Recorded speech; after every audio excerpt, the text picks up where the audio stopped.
Bonjour à toutes, bonjour à tous. Aujourd'hui, je vous emmène en Saône-et-Loire, à Solutré, un village évidemment réputé pour sa roche qu'appréciait particulièrement François Mitterrand. Mais aujourd'hui, je vous emmène à la rencontre d'Annick. Elle a écrit un livre sur l'histoire de la commune. On va la rencontrer.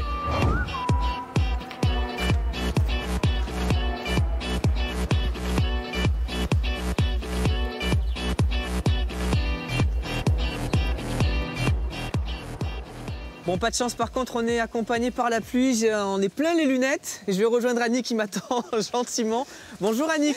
Bonjour. Bon, ça c'est votre livre que vous avez écrit. Est-ce que vous pouvez me raconter ce que c'est ce livre? J'étais juste à la retraite, donc je me suis occupée en commençant à aller sur Internet rechercher tout ce que je trouvais sur l'histoire de mon village. J'ai rencontré les anciens, les jeunes aussi, bien sûr le maire du village. Ça veut dire que Solutré, c'est pas que la roche. Solutré, c'est vraiment un village qui a vécu depuis très très longtemps, mais au pied de cette roche. Cette roche, c'est notre emblème en fait.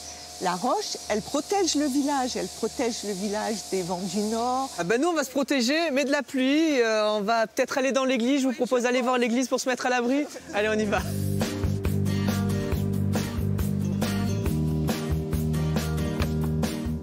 On est dans le plus ancien bâtiment encore visible de Solutré, c'est l'église dédiée à Saint-Pierre. Elle date de quand? Elle date de 932. D'accord. Vous voyez, c'est très très ancien. Cette petite pierre sculptée qui est devant nous, oui, tout en haut, et qui passionnait Jacques, qui était un habitant de Solutré, me disait que quand il était enfant, son regard était scotché par cette pierre. C'est ça aussi, votre livre, c'est des histoires humaines qui sont touchantes finalement. Touchantes, et puis des histoires que l'on peut voir dans la pierre. Annick, vous pouvez m'amener où maintenant? Eh bien, je peux vous amener vers le lavoir.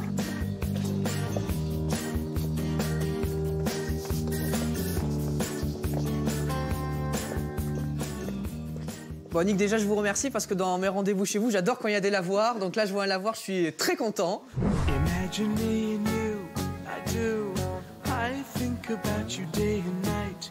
Ce lavoir, c'est probablement, parce qu'on n'a pas de certitude, mais le lavoir le plus ancien de Solutré. D'accord.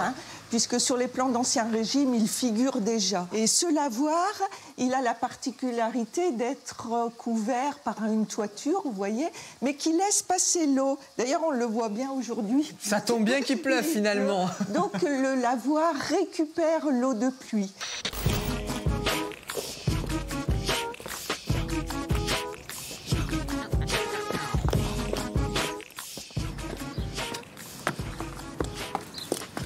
Ça monte, hein? Bon, Annick, vous nous avez fait passer par le vieux village, mais vous nous amenez chez une habitante un peu particulière, c'est ça? La ruelle d'en haut, et puis nous allons voir Patricia, qui est une artiste. Entrons dans l'atelier. Donc c'est vous, la fameuse Patricia, artiste de Solutré? Bon, fameuse, faut pas exagérer, hein, parce que c'est quand même à un petit niveau local, et puis bon, voilà, c'est surtout une passion, je m'amuse beaucoup, voilà. Vous faites ça depuis combien de temps? Depuis 2009, en gros, depuis que j'ai arrêté de travailler dans mon ancien métier, voilà, et j'ai commencé un petit peu pour me sortir, j'ai eu une grave maladie, donc c'était quelque chose, un exutoire, quelque chose qui m'a poussée à me battre, et du coup, maintenant, écoutez, je me fais plaisir. Hein, au quotidien, je m'amuse, voilà. Qu'est-ce que vous faites exactement? Je fais de la sculpture, je fais de la peinture, beaucoup aussi. Qu'est-ce qui vous plaît là-dedans? C'est de toujours avoir un œil nouveau, toujours essayer de faire des choses nouvelles. Je travaille le papier aussi, le carton, j'ai même travaillé le bitume, je vous montrerai. Le bitume? Oui, j'ai fait plein de sculptures en bitume et c'est assez rigolo à travailler. Bon, ça sent pas très bon, mais c'est super sympa.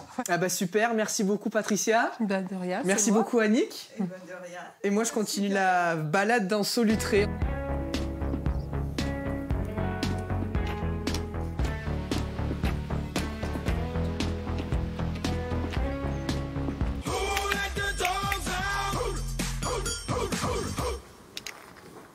Bon, évidemment, on ne peut pas parler de Solutré sans évoquer la roche que vous voyez derrière moi.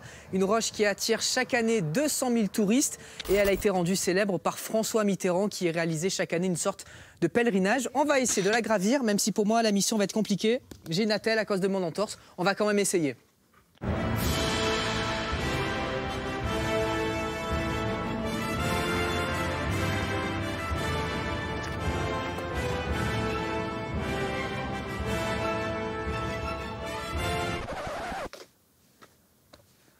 Ah oui, on a quand même 45 minutes de marche. Bon, je pense que ma cheville ne va pas me permettre de monter jusqu'au sommet. On ira une prochaine fois. Et moi, je vous laisse sans trop de fierté quand même, hein, mais je vous laisse en compagnie de votre journal régional. À bientôt.